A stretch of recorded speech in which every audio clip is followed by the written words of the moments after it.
Hi everyone, Master Young here. I was just going to do a quick little talk today about how to remove a few different distractions or a little bit of chaos out of your life.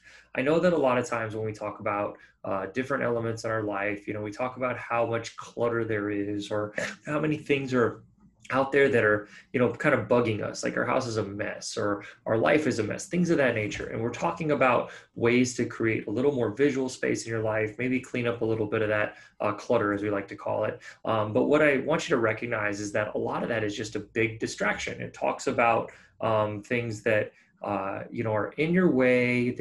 They're constantly bugging you just in little ways, and we want to try to remove a little bit of that from our day-to-day lives. A lot of times, this kind of unneeded element also adds a little bit of stress to us, and that's what we're trying to do. Is we're trying to reduce our stress in a little bit of our personal development course. So one of the things I want you guys to do is I want you to consider a couple little things that you might be able to do on a day-to-day basis or on a weekend basis that might allow you guys to go ahead and remove a little bit of that stress or that distraction from your life. I'm going to give you just a couple quick ideas. Number one, make your bed.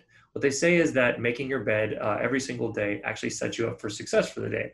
When you create a routine of making your bed, it also gives you the value that you feel that you've accomplished something early in the day. And then one of the things that happens towards the end of the day is as you return to the bed, it feels like a neat, safe space to return to. So just the simple fact of making your bed every day typically de-stresses you just a little bit more. It gets you feeling accomplished right off the bat. And then of course, it just gives you that one little nice little clean thing right before you go to bed that you can be proud of every single day.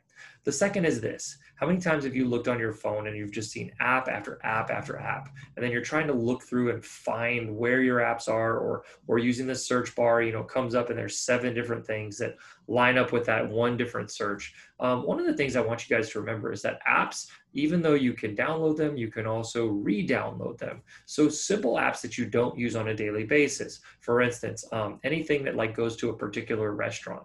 If you wanted to put it on your phone when you went to the restaurant, great. Then you can actually delete it off afterwards. Because you have those accounts saved on your phone, they will always reactivate. You can take away some of that visual clutter.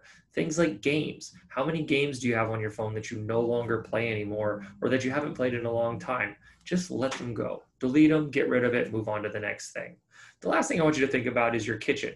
Your kitchen is one of the biggest family spaces that you guys use. And how many times have you opened that drawer and thought to myself, there's too much stuff in this drawer? Take a moment this weekend and just clean out a couple of drawers in your kitchen. I promise you, just by cleaning out and getting rid of and or donating those things will just clean up a little bit of that distraction in your life, a little bit of the uneasy chaos that causes a little stress. And that's one of those things that I think that you'll be proud of. Every time you open the drawer and you see that you cleaned it out and it's done, I think you'll feel a lot better about that in the moment. And of course, it creates just a little bit of that distractionless environment that we're looking for.